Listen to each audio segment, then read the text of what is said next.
प्रदेश GK के important question देखिए, Himachal Pradesh GK के इंपॉर्टेंट क्वेश्चन डिस्कस करेंगे। हर एक question exam point of view से इंपॉर्टेंट है और डेफिनेटली जिस भी एग्जाम में आपसे जीके पूछी जाएगी हिमाचल जीके, चाहे वो एचएएस का हो गया, पीजीटी का हो गया, कांस्टेबल का हो गया, डेफिनेटली आपको वहाँ पर हेल्प मिलेगी। क्वेश्चन नंबर 1 से डिस्कशन को स्टार्ट करते हैं। बोलते हैं how many medals won by Himachal Pradesh in Khelo India youth games 2024। तो बोलते हैं कि खेलो इंडिया यूथ गेम्स 2024 जो हुई, इसमें कितने पदक जो था वो जीते गए हिमाचल प्रदेश के द्वारा। तो देखो हिमाचल प्रदेश के मेडल्स की बात यहाँ पर की गई है, तो यहाँ पर हिमाचल प्रदेश के द्वारा 14 मेडल जीते गए। ऑप्शन बी जो है वो सही आंसर है। क्वेश्चन पूछने वाला ये पूछ लेगा कि खेलो इंडिया यूथ गेम्स जो हुई ना 2024 की, इनको होस्ट किसके द्वारा किया गया। तो तमिलनाडु के द्वारा इनको होस्ट किया गया, ये भी आपने ध्यान रखना है। इस मेडल टैली में टॉप किसने किया, इसमें टॉप जो पहला रैंक रहा वो महाराष्ट्र का पहला रैंक रहा। महाराष्ट्र के द्वारा 158 टोटल मेडल जीते गए, इसमें से 57 गोल्ड मेडल थे, 48 जो था वो सिल्वर मेडल थे और 53 जो था वो ब्रॉन्ज मेडल थे। दूसरे नंबर पर कौन सा स्टेट रहा, दूसरे नंबर पर तमिलनाडु स्टेट रहा जिसने इसको होस्ट किया था। तमिलनाडु के द्वारा टोटल 98 मेडल जीते गए। 98 मेडल में से जो था तमिलनाडु के द्वारा 38 गोल्ड मेडल जीते गए और 21 जो था वो सिल्वर मेडल जीते गए और 39 जो था वो यहाँ पर ब्रॉन्ज मेडल जीते गए तमिलनाडु के द्वारा। और उसके बाद तीसरे नंबर पर हरियाणा जो है वो रहता है। हरियाणा के द्वारा कितने मेडल जीते गए, हरियाणा के द्वारा 103 मेडल जो था वो जीते गए थे। 103 मेडल हरियाणा ने जीते, इसमें से 35 गोल्ड मेडल थे, 22 सिल्वर मेडल थे और 46 जो था वो ब्रॉन्ज मेडल थे। हिमाचल का कौन सा रैंक रहा, अगर रैंक वाइज हम हिमाचल की बात करते हैं तो 22 रैंक हिमाचल का यहाँ पर था। 22 रैंक था, 14 मेडल थे। 14 मेडल जो जीते गए थे उसमें से 1 गोल्ड मेडल था, 5 सिल्वर मेडल थे और इसके अलावा जो 8 मेडल बच जाते हैं वो ब्रॉन्ज मेडल थे। कई बार हिमाचल के आसपास के रैंक भी पूछ लिए जाते हैं, तो हिमाचल से पहले 21 नंबर पर बिहार रहा, 5 मेडल उसके द्वारा जीते गए थे, परंतु 2 गोल्ड मेडल थे इसलिए वो 21 नंबर पर रहा और 2 सिल्वर मेडल थे, 1 ब्रॉन्ज मेडल था। जम्मू कश्मीर जो था वो 7वें नंबर पर रहा, 23 नंबर पर जम्मू कश्मीर रहा हिमाचल के बाद। इसके द्वारा 7 मेडल जो था वो जीते गए थे, 1 मेडल गोल्ड था, 4 सिल्वर थे, 2 ब्रॉन्ज थे। इतना ही याद रखिए, अब इतना ही याद रख सकते हैं नॉर्मली ये क्वेश्चन के बारे में, और कुछ ना कुछ यहाँ से पूछा जाएगा तो आप डेफिनेटली ठीक कर आएंगे। अगला क्वेश्चन देखिए, बोलते हैं यहाँ पर about what percentage to total population of Himachal Pradesh Sikh population constitute. तो बोलते हैं कि हिमाचल प्रदेश की कुल जनसंख्या में सिखों की जनसंख्या का लगभग कितने प्रतिशत है। देखो हिमाचल की जो पॉपुलेशन है ना वो है 68,64,602। ये हिमाचल की पॉपुलेशन है, टोटल पॉपुलेशन हिमाचल की। इसमें से अगर हम बात करते हैं कि सिख पॉपुलेशन कितनी है तो वो है 79,896। ये सिख पॉपुलेशन है टोटल हिमाचल की 2011 की जनगणना के अनुसार। और ये इस पॉपुलेशन का कितना परसेंट जो है वो बनती है, तो ये 1.16% जो है वो कॉन्स्टिट्यूट करती है। ऑप्शन बी इसका सही आंसर जो है वो हो जाएगा। एंटी मेंस के एग्जाम में मैंने पहले भी बताया है आपको कि क्या पूछा गया था कि सबसे अधिक सिख पॉपुलेशन जो है वो कहाँ पर है।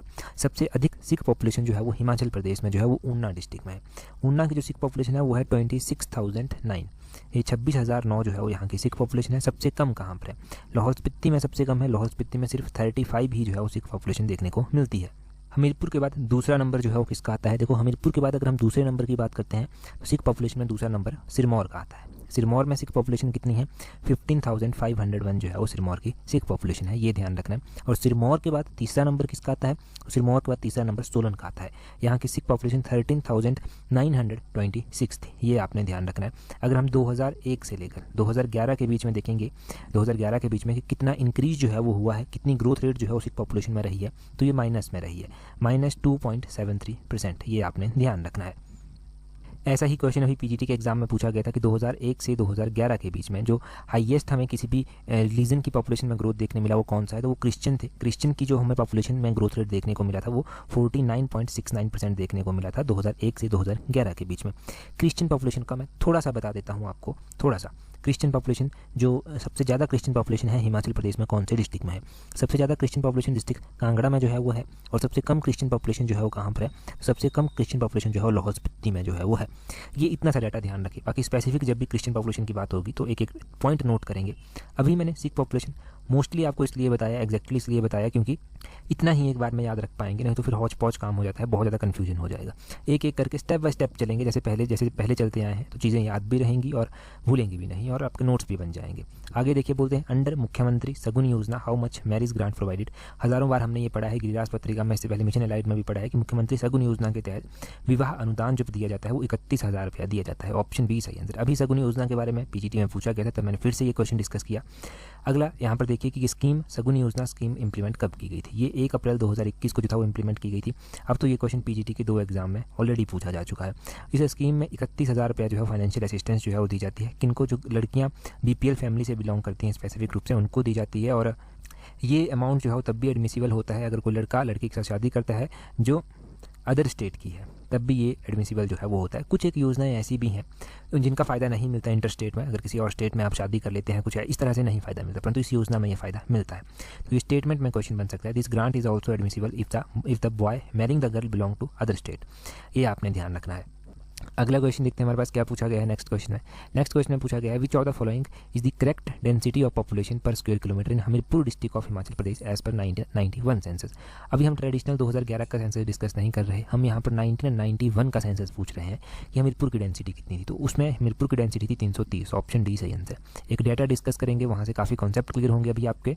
देखो ये है हमारे पास डाटा, यहाँ पर आप डेंसिटी देखो, यहाँ पर डेंसिटी दी गई है और इसको आप चाहें तो नोट भी कर सकते हैं साथ में, या फिर डाटा परमानेंट रहेगा। अब हम इस तरह से ही डाटा डिस्कस किया करेंगे। मैंने आपको पहले ही बता दिया था कि कोई भी डाटा अब हमारे पास हुआ करेगा उसको हम बड़े अच्छे से पढ़ा करेंगे, लिख कर पढ़ा करेंगे ताकि कोई कन्फ्यूजन ना रहे। यहाँ पर देखो डेंसिटी पूछी गई है हमीरपुर की। हमीरपुर की डेंसिटी ये है, हमीरपुर की डेंसिटी 1971 में जब जनगणना हुई तो 166 होती थी। फिर उसके बाद 1981 में ये इंक्रीज़ होकर 284 हो गई और उसके बाद 1991 में ये 330 जो था वो हो गई थी और 2001 में ये 369 थी और उसके बाद 2011 में ये 407 थी। उसी तरह ये तो सबसे ज़्यादा डेंसिटी है हिमाचल प्रदेश की हमीरपुर की, तब हम हमीरपुर डिस्कस कर रहे हैं। सबसे कम लाहौल स्पीति की है, वैसे वो 2 ही है। और उसके बाद किन्नौर का नंबर आता है, तो किन्नौर अभी एग्जाम में पूछा गया था। 1991 में किन्नौर की 11 थी, उससे पहले 1971 में 8 थी, 1981 में 9 थी और 2001 में 12 थी, 2011 में ये 13 थी। तो ये भी ध्यान रखना है।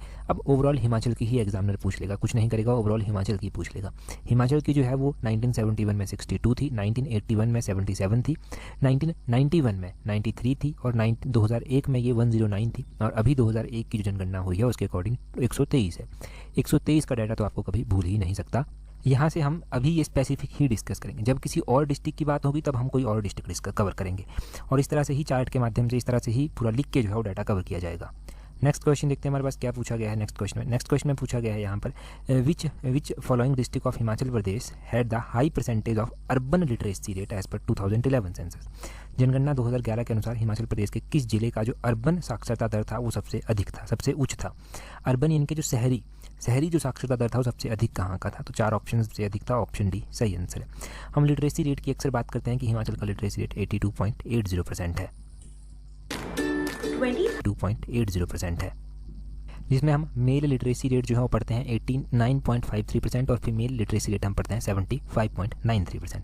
अभी हम बात कर रहे हैं स्पेसिफिक रूप से अर्बन लिटरेसी रेट की। अर्बन लिटरेसी रेट के बारे में जानते हैं। यहाँ पर देखो आप अर्बन लिटरेसी रेट का ये डाटा 2011 की जनगणना के अनुसार हिमाचल का जो अर्बन लिटरेसी रेट है वो है 91%, 91.1%। मेल अर्बन लिटरेसी रेट 93.4% है, फीमेल अर्बन लिटरेसी रेट जो है वो 88.4% है। ये ध्यान रखना है। अब हम यहाँ से ही बात करें कि हाईएस्ट अर्बन लिटरेसी रेट कहाँ का था, तो शिमला का था, वो था 93.1% और शिमला का मेल लिटरेसी रेट 94.6% है। शिमला का female literacy urban literacy rate 91.3% है। शिमला के बाद दूसरा नंबर हमीरपुर का आता है। हमीरपुर का जो अर्बन लिटरेसी रेट है वो है 92.5%, male urban literacy rate 95.2%, female urban literacy rate जो है वो 89.7%। ये तो हो गए हाईएस्ट। लोएस्ट की अगर हम बात करते हैं तो लोएस्ट है ऊना का जो ओवरऑल लिटरेसी रेट है अर्बन क्षेत्रों में वो है 86.6%, मेल का 89.9% है और फीमेल का 83.1% है। ये अर्बन की बात हो रही है, ये ध्यान रखना। और कुल्लू का है उसके बाद ऊना के बाद 88.1%। यहाँ पर male urban literacy rate 91.2%, female urban literacy rate 84.6%। हाँ, अगर आपने नया अभी तैयारी करना है या हिमाचल जीके के बारे में इतने परिचित आप नहीं हैं तो देखो एक बात आपने ध्यान रखनी है कि लाहौल स्पीति और किन्नौर यहाँ पर जो है वो बिल्कुल भी जो है वो अर्बन पॉपुलेशन है ही नहीं, तो यहाँ का अर्बन लिटरेसी रेट भी 0 ही जो है वो होगा। तो उसके बाद ऊना का नंबर फिर आता है लाहौल और किन्नौर के बाद। ये सारा डाटा होने के बाद अगला क्वेश्चन देखते हैं हमारे पास क्या पूछा गया है नेक्स्ट क्वेश्चन में। नेक्स्ट क्वेश्चन हम डिस्कस करें उससे पहले देखो अगर आप तैयारी कर रहे हैं पीजीटी के एग्ज़ाम की और पीजीटी के अभी लिमिटेड ही एग्ज़ाम बचे हैं और अच्छी अपॉर्चुनिटी है आपके पास, तो पीजीटी पेपर 1 में सबसे ज़्यादा दिक्कत आती है कि पेपर 1 पास नहीं हुआ तो पेपर 2 का क्या फायदा। ऐसे से प्रैक्टिस बहुत अच्छी आपकी हो जाती है कि कॉन्फिडेंस आ जाता है। तो उस कॉन्फिडेंस की कम्युनिटी है हिमाचल की। अगर देखो घृत कम्युनिटी की बात की जाती है तो घृत कम्युनिटी ये जो है ना, ये कम्युनिटी मुख्य रूप से आपको देखने को मिल जाएगी कांगड़ा में, बिलासपुर में, हमीरपुर में, ऊना में, यहाँ पर देखने को मिल जाएगी। इनके द्वारा जो भाषा बोली जाती है वो मुख्य रूप से कांगड़ी और बिलासपुरी ही जो है वो होती है। इनके जो है वो 2 मेन सब ग्रुप जो है वो बताए गए हैं, एक भाटी है, एक भाटी इनका मेन सब ग्रुप है और एक जो है वो इनका चौहांग है। ये आपने ध्यान रखना है, ये भी इनका एक मेन सब ग्रुप है और ये दोनों के दोनों सब ग्रुप जो है वो पंजाब में जो है वो पाए जाते हैं इनके, ये भी याद रखना है आपने। देखो ऐसा माना जाता है कि घृत जो है ना ये ये जो है ना, ये सब उत्पत्ति जो हुई है ये घी से हुई है। भगवान शिव ने जो है वो इनको घी से जो था वो बनाया था, तो इस तरह से घृत नाम जो था वो पड़ा, फिर ये कहा जाता है। और ये कल्टिवेटिंग ट्राइब है, काफ़ी सक्सेसफुल कल्टिवेटिंग ट्राइब या फिर कम्युनिटी जो है वो हिमाचल की ये है, ये भी ध्यान रखना है आपने। तो इतना सा ध्यान रखिए, यहाँ से डेफिनेटली हेल्प मिलेगी। अगला क्वेश्चन देखिए क्या बोलते हैं यहाँ पर, identify the correct number of sub division in Himachal Pradesh up to 31/3/2022 from the following. तो 31 मार्च 2022 तक ये पूछा गया है कि 31 मार्च 2022 तक जो है वो आपको correct number of sub division Himachal में बतानी है कि कितने उपमंडल जो है वो हिमाचल में थे। यहाँ पर देखना अभी मैं बताऊँगा, एक तो वैसे इसको हम पहले डिस्कस कर चुके हैं अलग से वीडियो में, जिस पेपर था उससे मॉर्निंग में ही मैंने ये वीडियो बनाई थी, परंतु 31 मार्च 2022 की स्पेसिफिक रूप से बात की जा रही है। यहाँ पर जो है वो हिमाचल में जो उपमंडल हैं यानी कि सब डिवीजन्स हैं वो कितनी है, वो है 74। ऑप्शन ए जो है वो सही आंसर है। ये डाटा ना हम पढ़ रहे हैं 31 मार्च 2022 तक। अगर आप 31 मार्च 2023 तक देखेंगे तो ये उपमंडल अब 81 जो है वो हो गए हैं। तो ये ध्यान रखना है कि हम 31 मार्च 2022 का पढ़ रहे हैं। अगर 31 मार्च 2023 का आपसे पूछा गया तो आप क्या करेंगे, 81 जो है वो करेंगे। तहसील्स की बात करते हैं तो 31 मार्च 2022 तक 113 नंबर ऑफ तहसील्स थी। तब सब तहसील्स की बात करते हैं तो 31 मार्च 2022 तक 73 थी। ब्लॉक्स की बात करते हैं तो 31 मार्च 2022 तक ये 8 थे। डिवीज़न कितने हैं हिमाचल में, डिवीज़न है 3। कौन कौन से डिवीज़न है, एक तो धर्मशाला डिवीज़न आ गया, एक मंडी डिवीज़न आ गया, एक शिमला डिवीज़न जो है वो आ गया, ये डिवीज़न है। और अगर हम बात करते हैं यहाँ पर 2011 की जनगणना के अनुसार कि इनहेबिटेड विलेजेस कितने हैं हिमाचल में, तो वो 17,882 हैं। अनइनहेबिटेड विलेजेस कितने हैं, वो 2,808 हैं। टाउन और सिटीज़ 2011 की जनगणना के अनुसार 59 है। ये आपने नोट करनी है सारी बातें। अच्छा, total number of panchayat present time में हिमाचल में कितनी है वो आपने कमेंट करके अभी बताना है। पंचायतों का डाटा आप कमेंट करके जल्दी से बता दीजिए कि कितनी पंचायतें हिमाचल में हैं। नेक्स्ट क्वेश्चन अभी हम देखते हैं यहाँ पर हमसे क्या पूछा गया है। नेक्स्ट क्वेश्चन बोलते हैं यहाँ पर, which of the following Himalayan area occupies the highest geographical area of Himachal Pradesh. तो निम्नलिखित में से कौन सा हिमालय क्षेत्र हिमाचल में सबसे ऊंचे भौगोलिक क्षेत्र पर स्थित है। तो इनमें से सबसे जो हिमालयन एरिया जो ऑक्युपाई करता है हाईएस्ट जियोग्राफिकल एरिया, वो करता है सब हिमालयन रीजन। ये आपने ध्यान रखना है, सब हिमालयन रीजन जो है ये हाईएस्ट एरिया जो है वो ऑक्युपाई करता है। अगर हम यहाँ से ही थोड़ा सा जान लें इसके बारे में, तो सब हिमालयन जो रेंज है ना, ये साउथर्न मोस्ट रेंज है हिमालयन पर्वत श्रृंखला की, और इसकी जो एवरेज हाइट वेरी करती है वो 600 से 1200 मीटर के बीच में जो है वो वेरी करती है। कितनी, 600 से 1200 मीटर के बीच में जो है वो वेरी करती है। हिमालय का संबंध हिमाचल के साथ बहुत गहरा है। अगर हम देखते हैं तो आउटर मोस्ट रेंज इसकी हो गई, इनर मोस्ट रेंज इसकी हो गई। तो आउटर मोस्ट रेंज में जो है वो शिवालिक आ जाता है, और उसका जो आउटर मोस्ट रेंज है इसकी उसका एल्टीट्यूड वेरी करता है 350 मीटर से 1500 मीटर के बीच में, ये आपने ध्यान रखना है। और इनर हिमालय की अगर हम बात करते हैं तो उसका जो एल्टीट्यूड वेरी करता है वो 1500 मीटर से 4500 मीटर के बीच में वेरी करता है। इसमें धौलाधार जैसी पर्वत श्रृंखलाएँ आपकी आ जाती हैं। शिवालिक को जहाँ पर मानक पर्वत के नाम से जाना जाता है, और वैसे ही जो है वो धौलाधार को मौलाक पर्वत कहते हैं। शिवालिक की खास बात यह है, एक तो हिमाचल के ये बहुत सारे डिस्ट्रिक्ट्स को कवर करता है, मुख्य रूप से ऊना को, और यहाँ पर मुख्य रूप से सिट्रस फ्रूट बहुत ज़्यादा पाए जाते हैं। धौलाधार की बात कर लें ऑन दी अदर हैंड, तो बर्फ़ से ढका रहता है, तो उसको वाइट पीक भी कहते हैं, वाइट माउंटेन भी कहते हैं। तो ये हो गया। एक ग्रेटर हिमालय भी तो आप पढ़ते हैं, ग्रेटर हिमालय भी इंपॉर्टेंट है। ग्रेटर हिमालय में देखो, ग्रेटर हिमालय में ट्रांस हिमालय में झांसकर रेंज, और वहीं पर जो है वो आपको शिल्ला पीक देखने को मिल जाती है जो हाईएस्ट पीक हिमाचल की है। तो इतना डाटा हो गया। यहाँ से अगला क्वेश्चन देखिए जी क्या बोलते हैं, which of the following statement is correct. तो कौन सा कथन सही है। According to Mahabharata Kunindas were conquered by Arjun, कि महाभारत के अनुसार कुनिंदों को अर्जुन ने जो है वो विजय प्राप्त की थी कुनिंदों के ऊपर। आगे बोलते हैं, Kunindas were the high people who lived in area lying between river Beas and Ravi. तो कुनिंद पहाड़ी लोग थे जो ब्यास और रावी नदी के बीच में स्थित थे। पहली स्टेटमेंट की बात करते हैं तो कुनिंदों के बारे में बिल्कुल सही कहा गया है कि महाभारत के अनुसार अर्जुन ने इनको कॉन्कर किया था, इनके ऊपर विजय प्राप्त की थी। और दूसरी स्टेटमेंट गलत है कि ये देखो, एक तो पहाड़ी लोग तो हैं परंतु ये ब्यास और रावी के बीच में नहीं रहते। कहाँ पर रहते हैं वो जानेंगे। Option A only one statement is correct, ये होगा। महाभारत के अनुसार कुनिंद जो है ये अर्जुन के द्वारा कॉन्कर किए गए थे। ये जो है वो पहाड़ी लोग तो हैं, ये लाइव जो रहते हैं वो ब्यास, यमुना और सतलुज के बीच में जो है वो रहते हैं। शिमला सिरमौर के क्षेत्रों में ये आते हैं, और अम्बाला हो गया, सहारनपुर हो गया, इन क्षेत्रों में ये आते हैं। अगर हम बात करें तो इनको जो है वो कुनिंदास को जो है वो कनैत, मॉडर्न टाइम में इनको कनैत के रूप में जो है वो आइडेंटिफाई किया गया है, या फिर इस तरह से इनको जाना जाता है। ये जो इनके चांदी के सिक्के थे ना कुलिंदों के, इनके ऊपर जो है वो अमोघभूति का नाम जो है वो खुदा हुआ है। राजा अमोघभूति का नाम जो है वो इनके ऊपर जो है वो खुदा हुआ है। और यमुना नदी का पौराणिक संबंध इनके साथ है। पौराणिक नाम यमुना नदी का यहीं से पता चलता है कि कालिंदी जो है वो यहाँ का यमुना का जो है वो पौराणिक नाम है। तो ये भी आपने ध्यान रखना है। वैसे ही हम वैदिक काल की बात भी यहाँ पर थोड़ी सी कर लें, अगर यमुना नदी की बात हुई है तो देखो, दस्यु राजा जो थे ना, दस्यु राजा सांभर और आर्यों के राजा देवदास के बीच में युद्ध हुआ था। 40 वर्षों तक ये युद्ध हुआ था। दस्यु राजा ये जो सांभर थे ना, इनके पास 99 किले हुआ करते थे और ये 99 किले यमुना से ब्यास नदी के बीच में जो था वो हुआ करते थे। ये ध्यान रखना है, यमुना से ब्यास नदी के बीच में इनके ये किले हुआ करते थे। और इनका युद्ध हुआ, फिर युद्ध किस किस का हुआ, ये जो दस्यु राजा सांभर थे और आर्यों के राजा देवदास थे, इनके बीच युद्ध हुआ। 40 वर्षों तक ये युद्ध जो था वो चलता रहा। अब विजय किसकी हुई, तो यहाँ पर विजय प्राप्त होती है आर्यों के राजा देवदास को। आर्यों के राजा देवदास ने उद्ब्रज नामक स्थान के समीप जो था वो जो दस्यु राजा सांभर था उनका वध जो था वो यहाँ पर कर दिया था। तो विजय इनको प्राप्त फाइनली जो था वो यहाँ पर हुई थी। परंतु कितने वर्षों तक ये युद्ध चला था, 40 वर्षों तक ये युद्ध चला था। ये 99 किले कौन सी नदियों के बीच में होते थे, यमुना से ब्यास नदी के बीच में ये 99 किले हुआ करते थे। हुआ किसके करते थे, दस्यु राजा सांभर के ये किले होते थे। और दस्यु राजा सांभर का ही वध हुआ था इस युद्ध में, वही हारा था इस युद्ध में। जीत कौन गया था, आर्यों के राजा देवदास जो था वो इस युद्ध में जीत गए थे। ये हो गया जी। अब बाकी अगला क्वेश्चन देखते हैं। अगला क्वेश्चन देखें उससे पहले अगर आप एलाइड की तैयारी कर रहे हैं तो लिमिटेड टाइम है अभी एलाइड के लिए। जैसे पीजीटी के एग्जाम देखते देखते वो के एलाइड का एग्जाम भी वैसे ही हो जाएगा। अगर आप तैयारी कर रहे हैं तो आपको टाइम वेस्ट नहीं करना चाहिए और टेस्ट सीरीज प्रैक्टिस करनी अगर आपको चाहिए, आपको लगता है कि आपको ज़रूरत है, आपकी तैयारी में कुछ कमी है, तो टेस्ट सीरीज जल्दी से प्रैक्टिस कीजिए। टेस्ट सीरीज अवेल करने के लिए टेस्ट सीरीज के लिंक नीचे डिस्क्रिप्शन बॉक्स कमेंट बॉक्स में दिए गए हैं। लिमिटेड टाइम है और अच्छी अपॉर्चुनिटी है, तो जाने ना दें। और प्रैक्टिस जरूरी है। अगर फाइनल मेरिट लिस्ट में आप कहीं पर भी अपना नाम देखना चाहते हैं तो प्रैक्टिस जरूरी है और प्रैक्टिस के लिए लिंक दिए गए हैं नीचे डिस्क्रिप्शन बॉक्स कमेंट बॉक्स में। आगे देखें, बोलते हैं which of the following is not correctly match. तो यहाँ पर कुछ एक मैरिज के टाइप दिए गए हैं, कौन सा करेक्टली मैच नहीं किया गया। एक तो जुशिस दिया गया है, क्या ये लव मैरिज है। एक हुचिस दिया गया है, क्या ये मैरिज बाय फोर्स है। एक जानेखंग दिया गया है, क्या ये कॉमन मैरिज है। एक कुआ ब्याह दिया गया है, क्या ये सिंपल मैरिज का टाइप है। हम मैरिज के टाइप यहाँ पर पढ़ेंगे तो जुशिस की बात सबसे पहले करते हैं। ये लव मैरिज ही होती है, बिल्कुल सही बात है।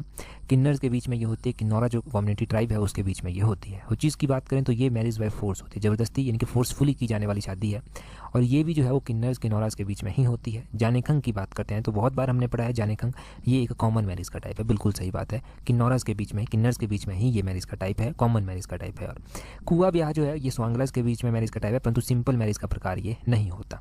ऑप्शन डी इसका सही आंसर हो जाएगा, ये करेक्टली मैच नहीं किया गया। अभी हम डिटेल से पढ़ेंगे तो आपको याद रहेगा। देखो जो मैरिज टाइप होते हैं या फिर डाइवोर्स टाइप होते हैं किन्नर्स के बीच में वो जानते हैं, जैसे कि दम चालीसम हो गया, दमतांग हो गया, मिनांग हो गया, हचीज़ हो गया, जुसीज हो गया, ये लव मैरिज के टाइप है, ये ध्यान रखना है।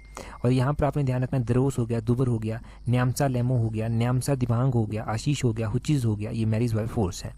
जानेखंग जानेतंग तो कॉमन मैरिज का टाइम है। एक इनके बीच में न्योतांग मिरांग भी आता है, ये मैरिज का टाइप होता है जिसमें दो लोग होते हैं, मतलब दो लोग ही जो है वो जाते हैं। दो लोग क्यों जाते हैं, क्योंकि फाइनेंशियल कंडीशन जो है वो ठीक नहीं होती, इसलिए कम लोगों के लिए ही जो है ये होती है, दो लोगों के लिए, वहीं पर शादी इनकी हो जाती है दो लोगों के प्रेजेंस से ही। मैरिज बाय स्वांगलास देखिए, स्वांगलास के बीच में ये कुआ ब्याह होता है। ये मैरिज बाय कैप्चर है, कोई सिंपल मैरिज नहीं है, ये कैप्चर कर ली जाती है लड़की लड़के के द्वारा और फिर ये शादी जो है वो मानी जाती है।